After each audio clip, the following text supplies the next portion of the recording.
Bonjour et bienvenue dans cette nouvelle vidéo. Aujourd'hui, on va aborder le sujet principal de cette chaîne YouTube, le sevrage de la cortisone. Pour éviter que la vidéo elle soit interminable, je vais uniquement aborder le sevrage aujourd'hui sans t'expliquer ce que j'ai mis en place au niveau de mon alimentation.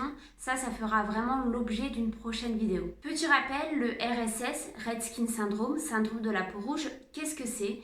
Tout simplement, c'est quand ta peau est addicte à la cortisone. Je te donne un exemple. Tu te réveilles un matin, tu as une plaque d'eczéma, tu vas voir ton médecin et il te donne de la cortisone. Hop, c'est magique, tu en appliques, 24 heures après, tu n'as plus rien. Sauf que ça va revenir, donc tu vas remettre de la cortisone. Pourquoi ça revient ? Tout simplement parce qu'en fait, le médecin ne va pas systématiquement analyser la cause qui va expliquer ton eczéma. Ça peut être par exemple une allergie à un aliment, ça peut être par exemple également une allergie de contact. Bref, c'est pour ça que l'eczéma revient sans cesse et donc tu vas mettre de plus en plus de cortisone à plus forte dose. Au fur et à mesure, ta peau va devenir dépendante à la cortisone. Le problème, si ta peau devient addict à la cortisone, c'est qu'une fois que tu vas arrêter celle-ci, tu vas avoir un effet rebond hyper violent et c'est ce qu'on appelle du coup le RSS, le Red Skin Syndrome. Le jour où tu décides de faire ce sevrage à la cortisone, je vais pas te le cacher, mais tu vas en chier. Franchement, tu vas en chier parce que tu le verras dans la vidéo et dans les prochaines, mais psychologiquement, physiquement, c'est compliqué. C'est compliqué, mais derrière tout ça, il y a le bout du tunnel et il y a la guérison. Donc, faut s'accrocher, faut être fort et encore une fois, je t'envoie tout mon courage pour ça. En septembre 2021, j'ai tenté un premier sevrage. Pourquoi tenter ? Parce que la finalité, j'ai remis de la cortisone. À ce moment-là, j'avais entendu parler du RSS et notamment sur 2 groupes Facebook que je te mets en barre d'infos. Et ces 2 groupes Facebook, plus des recherches annexes que j'ai pu faire sur Internet, m'ont fait vraiment prendre conscience et réaliser que j'étais très certainement addict à la cortisone. Et du coup, moi qui suis dans une démarche un peu de naturel, etc., je me suis dit non mais c'est pas possible, je vais pas toute ma vie me tartiner de cortisone.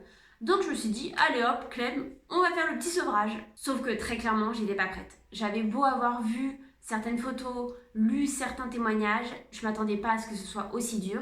Et encore, je pense que j'ai abandonné, entre guillemets, très rapidement. Fin septembre, j'arrête donc la cortisone et très rapidement, j'ai l'effet rebond.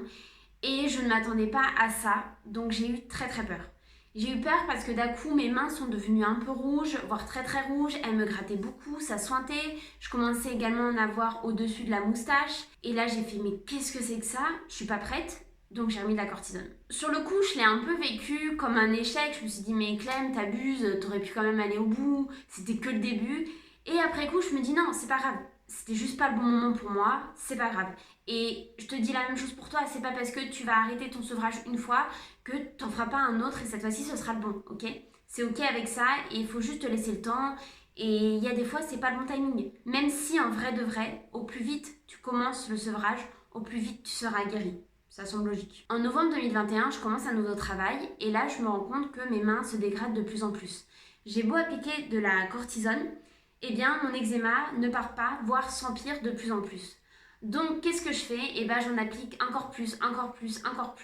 Et comme je te disais dans la vidéo précédente, c'était devenu ma crème hydratante. Peut-être qu'à ce moment-là, mon erreur ça a été de ne pas revoir mon médecin, mais d'un autre côté, aller le voir juste pour qu'il me dise « Ah oui, t'as de l'eczéma, bah remets de la cortisone », je lui dis « C'est bon, je vais pas payer 35 balles pour qu'il me dise ça ».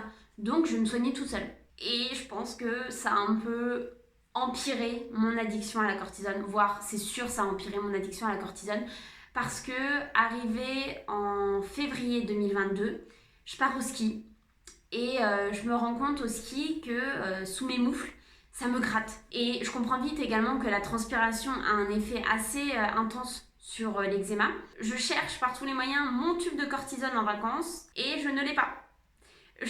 Donc je me retrouve avec une plaque d'eczéma qui est de plus en plus intense, mais sans possibilité de me soulager par le biais de la cortisone. À ce moment-là, je me dis, ok Clem, c'est maintenant. C'est un signe du destin, c'est la vie là, elle te met à l'épreuve, mais c'est maintenant et c'est à partir d'aujourd'hui où tu arrêteras définitivement la cortisone. Et ce jour-là, c'est le 19 février 2022. Avec le recul, ça a été la meilleure décision de ma vie, mais la plus douloureuse à assumer. Vraiment, mais vraiment, aussi bien psychologiquement que physiquement, ça a été waouh, assez chaud, mais ça je t'en parlerai dans une autre vidéo. Petit à petit, mes mains sont devenues affreuses, il n'y a pas d'autre mot. Au bout de 1 mois, sans cortisone, là j'ai été au pic de ma crise d'eczéma sur mes mains. J'avais jamais connu ça. Des mains qui doublent de volume, des mains qui sont brûlés finalement, qui sont à vif, qui sointent, qui sont rouges, qui grattent. Je ne pouvais plus rien faire. Rien que de me laver les mains, c'était compliqué de mettre de l'eau sur mes mains, mais c'était une torture. Donc j'avais des petits stratagèmes là pour me laver les mains, je faisais comme ça, donc c'était pas très hygiénique, mais bon, je pouvais pas. C'était vraiment une douleur physique horrible. Pour me doucher, je vous raconte pas non plus combien c'était douloureux, mais bon. Pour dormir également, c'était hyper compliqué parce que ça me grattait en pleine nuit, ça me réveillait, donc j'ai acheté des gants exprès pour éviter de me gratter, sauf que t'inquiète pas que l'inconscient, il en a rien à foutre de tes gants. Hein. Il les enlève et bim, hein, tu te grattes. Mais je pense que le plus contraignant, c'est quand même tout au long de la journée. C'est-à-dire que rien que le vent sur les mains, quand tu mets ton manteau, ça touche les mains. En fait, à chaque fois, ça faisait comme une cisaille et ça te brûlait, ça te piquait, c'était horrible. Et je suis arrivée à un stade où de toute façon, j'allais en cours avec des bandages. Je pouvais pas faire autrement. C'était même pas pour le regard des gens, c'était juste, en fait, j'avais peur de me blesser, j'avais peur d'avoir mal continuellement tout au long de la journée. Et donc, du coup, j'ai mis des bandages, je pense, pendant au moins une bonne semaine, si mes souvenirs sont bons, le temps que vraiment la crise, qui, je ne savais pas combien de temps allait durer, se calme. Une fois cette crise passée, mes mains sont redevenues au fur et à mesure normales. Bon, toujours un peu abîmées, très sèches, mais déjà j'avais de la mobilité, je pouvais de nouveau plier les doigts. Je pensais naïvement que mon sevrage était terminé. Je me suis dit, bah, je suis arrivée au pire du pire du pire de ma peau sur mes mains, c'est en train de guérir, cool! En fait, c'est que ça le RSS. C'est génial. Pourquoi je ne l'ai pas fait plus tôt? J'étais très naïve. Arrivent les vacances de Pâques et là, je suis donc à 3 mois de sevrage. J'entame mon 3e mois de sevrage et il faut savoir que j'ai lu donc beaucoup de témoignages et dans beaucoup de témoignages, ils disaient que le 3e mois, pour beaucoup, ça a été le pire du pire du pire. Et bah, ça va pas louper pour moi non plus. C'est-à-dire qu'à ce moment-là, je me retrouve avec... Pardon. Ouf. On laisse passer l'émotion. À ce moment-là, je me retrouve avec de l'eczéma, mais partout sur le corps. Donc j'ai de l'eczéma qui apparaît au niveau des paupières, au niveau de la moustache, du menton, j'en ai dans le cou, j'en ai sur la poitrine, sur le ventre, sur tous les avant-bras, sous les sous-bras, sur les mains, sur les jambes et sur les fesses, enfin bref, mais je me suis dit, mais c'est quoi ce bordel? Ce qui était compliqué, c'était les démangeaisons. Vous mettez un vêtement, ça vous donne envie de vous gratter. La nuit, la couette vous gratte, donc vous grattez, mais jusqu'au sang, mais à en pleurer de douleur. Enfin vraiment, c'est compliqué. Et puis après, on s'en veut parce qu'on se dit, mince, je me suis grattée, donc ça va prendre encore plus de temps à cicatriser et encore plus de temps à se guérir. Bref, super les vacances. Et en fait, j'ai eu un dernier truc de ouf qui m'est arrivé. J'avais lu sur internet que les UV du soleil étaient quand même assez profitables aux peaux à tendance atopique avec de l'eczéma.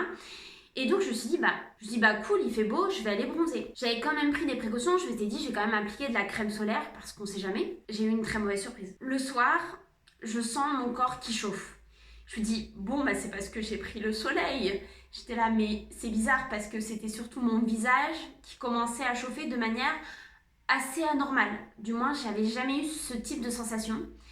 Je vais me voir dans la glace et là, mais sans déconner, hein, ma peau, mais j'étais boursouflée, j'étais gonflée. J'avais l'impression d'avoir vraiment 80 ans, mais d'un coup. Et en fait, je me suis réveillée le lendemain matin avec des œdèmes aux yeux et de l'eczéma suintant sur le visage, alors que ça s'était calmé et que tout commençait à disparaître. Après coup, finalement, ça a été une réaction allergique à la crème solaire que j'avais utilisée, qui pourtant me convenait très bien l'an passé, mais elle datait de l'an passé, donc en fait elle était périmée, et bah vu que j'ai une peau hyper réactive, et bah je pense que c'était pas la bonne chose à faire quoi, de mettre une crème périmée. Mais bon, je suis un peu une petite gaffeuse on va dire. Les œdèmes sont partis rapidement.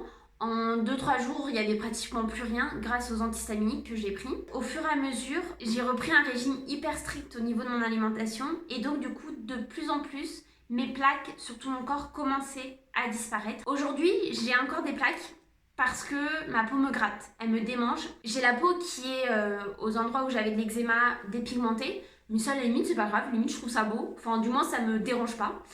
Et comme je te dis, là j'ai des petites plaques, mais parce que je me gratte. En tout cas actuellement je suis toujours en plein sevrage. Je me dis qu'une nouvelle crise peut apparaître et bizarrement je me dis que je l'accepterai peut-être un peu mieux que celle-ci qui vient de passer, dans le sens où j'ai également changé totalement mon alimentation et mis en place énormément de choses au niveau de mon hygiène de vie qui font que Ma crise a été certes compliquée, mais a été atténuée par tous ces changements. Et en fait, je me rends compte que ma peau, elle peut retrouver son aspect initial sans imperfection et sans eczéma. Donc en fait, j'ai eu la démonstration que c'était possible, donc maintenant je m'accroche un peu à ça. Voilà pour cette vidéo. Dans la prochaine, je te parlerai justement des changements que j'ai pu apporter au niveau de mon hygiène de vie et de mon alimentation au travers de mon protocole que j'ai mis en place avec ma naturopathe. Merci à toi d'avoir regardé cette vidéo et on se retrouve très rapidement. Ciao!